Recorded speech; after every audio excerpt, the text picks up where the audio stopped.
മുന്നണിയിൽ ആരെയും കാത്തുനിൽക്കാതെ തെരഞ്ഞെടുപ്പിനുള്ള ഒരുക്കങ്ങൾ തുടങ്ങിയതിനു പിന്നാലെയാണ് കോൺഗ്രസിനെ പരോക്ഷമായി വിമർശിച്ച് മുസ്ലിം ലീഗിന്റെ വയനാട് പാർലമെന്റ് മണ്ഡലം കൺവെൻഷൻ നടന്നത്.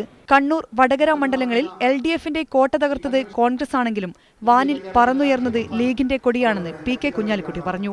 പൊന്നാനി, മലപ്പുറം, വയനാട് സീറ്റുകളിൽ നിന്ന് LDF പേര് വെട്ടിക്കളയാനും കുഞ്ഞാലിക്കുട്ടി മുന്നറിയിപ്പ് നൽകി. കണ്ണൂരിൽ ജയിച്ചത് കോൺഗ്രസാണ്.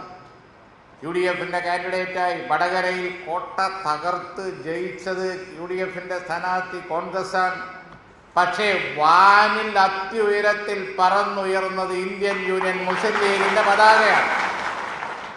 കോഴിക്കോട്ടും അതെ, വയനാട്ടിലും അതെ, എല്ലായിടത്തും അതെ. പാർലമെന്റ് തെരഞ്ഞെടുപ്പിൽ UDFന്റെ വിജയം നിർണ്ണയിക്കുന്നത് ലീഗായിരിക്കുമെന്ന് Muslim League general secretary KP A മജീദും കൂട്ടിച്ചേർത്തു.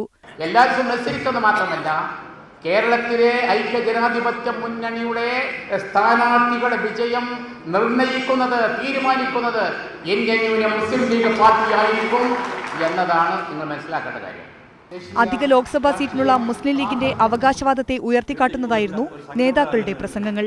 മുസ്ലിം ലീഗ് സംസ്ഥാന അധ്യക്ഷൻ പാണക്കാട് ഹൈദരാലി ശിഹാബ് തങ്ങൾ കൺവെൻഷൻ ഉദ്ഘാടനം ചെയ്തു. ET മുഹമ്മദ് ബഷീർ, MK മുനീർ, അബ്ദുൾ സമദ് സമദാനി തുടങ്ങിയവർ പങ്കെടുത്തു. മീഡിയ 1 കോഴിക്കോട്.